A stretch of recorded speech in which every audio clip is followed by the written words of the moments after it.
दिल्ली के model town इलाके में बाइक सवार दो बदमाश एक लड़की का पर्स छीनकर फरार हो गए। लूटपाट की इस वारदात का एक सीसीटीवी वीडियो भी सामने आया, जिसमें बाइक सवार दो लड़के सड़क के किनारे खड़ी एक लड़की का पर्स छीनकर भागते दिखे।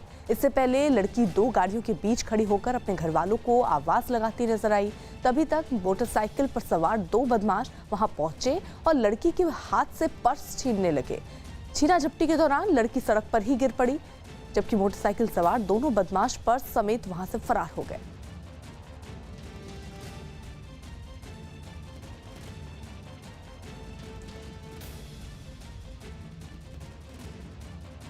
ताइवान की राजधानी ताइपे में कोरोना मरीजों के इलाज के लिए सभी जरूरी सुविधाओं वाला एक मॉड्यूलर वार्ड बनाया गया, जिसे कहीं भी लगाकर मरीजों का इलाज किया जा सकता है। बताया गया कि ये वार्ड डॉक्टरों के लिए भी मददगार साबित होगा और इससे अस्पतालों में बेड की कमी की दिक्कत भी दूर होगी। क्योंकि दावा है कि ये वार्ड अपने आप में एक पूरा अस्पताल है। इस वार्ड में कोरोना मरीज के इलाज के लिए वेंटिलेटर और दूसरे जरूरी मेडिकल उपकरण नजर आए। इस वार्ड को बनाने वाली कंपनी का दावा है कि ये महज एक दिन में ही बनकर तैयार हो जाता है और इसे किसी भी जगह में रखकर कोरोना वार्ड बनाया जा सकता है। It's able to come in to the existing hospital infrastructure or a parking lot. इस वार्ड को बनाने का मकसद कोरोना मरीजों के इलाज में जुटे डॉक्टरों की सुरक्षा करना भी है। इसके लिए वार्ड में अलग अलग तरह के सीसीटीवी कैमरे लगे नजर आए। बताया गया कि इन कैमरों की मदद से डॉक्टर न सिर्फ अपने केबिन में बैठे बैठे लगातार मरीज पर नजर रख पाएंगे, बल्कि ये हाई डेफिनेशन कैमरा वेंटिलेटर के मॉनिटर पर दिखने वाली हर रीडिंग भी रिकॉर्ड कर सकता है। कोरोना से जंग लड़ रहे दिल्ली के स्वास्थ्य मंत्री सत्येंद्र जैन को प्लाज्मा थेरेपी दी जा सकती है। बताया जा रहा है कि शरीर में ऑक्सीजन की मात्रा कम होने और सांस लेने में दिक्कत की वजह से उनकी हालत नाजुक बनी हुई है।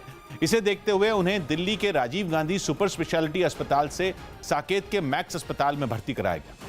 इसके अलावा उनकी नाजुक हालत को देखते हुए डॉक्टर उन्हें प्लाज्मा थेरेपी देने पर भी विचार कर रहे हैं। कोरोना के ठीक हो चुके मरीजों के खून में जो एंटीबॉडीज बन जाती हैं, उसे ही प्लाज्मा कहते हैं। इस प्लाज्मा को ही डॉक्टर ठीक हो चुके लोगों से कोरोना के मरीजों में चढ़ाते हैं और दिल्ली में पहले भी कई मरीजों पर इस थेरेपी का इस्तेमाल हो चुका है। सत्येंद्र जैन की उम्र 55 साल से ज्यादा है, इसलिए उन्हें खतरा ज्यादा बताया जा रहा है, जिस पर केंद्रीय गृह मंत्री अमित शाह ने भी ट्वीट कर उनके जल्द ठीक होने की कामना की। कोरोना होने से पहले सत्येंद्र जैन आखिरी बार गृह मंत्री अमित शाह से ही मिले थे। उनके अलावा बैठक में मुख्यमंत्री केजरीवाल और उपराज्यपाल भी मौजूद थे, जिन्हें डॉक्टर की सलाह के बाद क्वारंटीन करने पर फैसला हो सकता है। उनकी तबीयत थोड़ी सी, आज उनका निमोनिया बढ़ गया। आज सिटी स्कैन उनका लेटेस्ट जो आया उसमें कम होने की बजाय निमोनिया के पैचेस जो उनके लंग्स में थे वो ज़्यादा बढ़ गए। सुबह से उनको थकान और ज़्यादा और गिडीनेस बढ़ने लगी।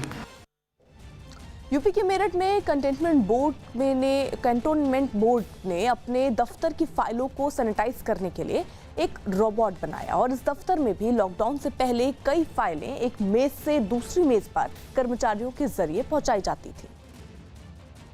लेकिन कोरोना के खतरे को देखते हुए फाइलों को एक मेज से दूसरी मेज तक पहुंचाने का काम भी रोबोट को दिया गया। जब रोबोट ने एक फाइल को दफ्तर के एक कर्मचारी तक पहुंचाया तो उस कर्मचारी ने फाइल को निकालकर उसके अंदर दूसरी फाइल रख दी। फिर पैर से रोबोट के सेंसर को इशारा किया गया और वो फाइल लेकर चल पड़ा। बताया गया कि जितनी देर में रोबोट एक फाइल को एक जगह से दूसरी जगह पहुंचाता है, उतनी देर में उसके अंदर रखी फाइल भी सैनिटाइज होती है। फाइलों को सैनिटाइज करने के लिए रोबोट के अंदर अल्ट्रावायलेट लाइट लगाई गई। ये ऑटोमेटिकली फाइल लेके बिना टच करे हम जैसे ही इसके अंदर इसके सेंसर को इशारा करेंगे, ये अपने आप अपनी लीड बंद करके और अपने रास्ते को चल देता है। हरियाणा में नौकरी से निकाले गए शिक्षकों का गुस्सा राज्य सरकार के खिलाफ बढ़ता जा रहा है। टीचर भर्ती घोटाले के आरोप में सुप्रीम कोर्ट के आदेश के बाद प्रदेश के करीब 2000 शिक्षकों को नौकरी से निकाल दिया गया, जिसके बाद इन टीचरों ने राज्य सरकार के खिलाफ मोर्चा खोल दिया। इसी कड़ी में कुछ टीचर गुरुग्राम में एक सड़क के किनारे टेंट लगाकर विरोध प्रदर्शन करते दिखे। हाथों में पोस्टर पकड़े इन प्रदर्शनकारियों ने सरकार के खिलाफ नारेबाजी भी की। हमारी नौकरी करो, कर्मचारी एकता जिंदाबाद। इतना ही नहीं, प्रदर्शन में शामिल कुछ लोगों ने सिर मुंडवाकर नौकरी से हटाए जाने का विरोध किया। नौकरी से निकाल दिया, उसका हम रोड पे आ गए हैं। अब हम सरकार से गुजारिश करते हैं कि भाई कैसे भी करके हमारी नौकरी बहाल करो। साल 2010 में राज्य के अलग अलग स्कूलों में इन लोगों की भर्ती शारीरिक शिक्षक के तौर पर हुई थी।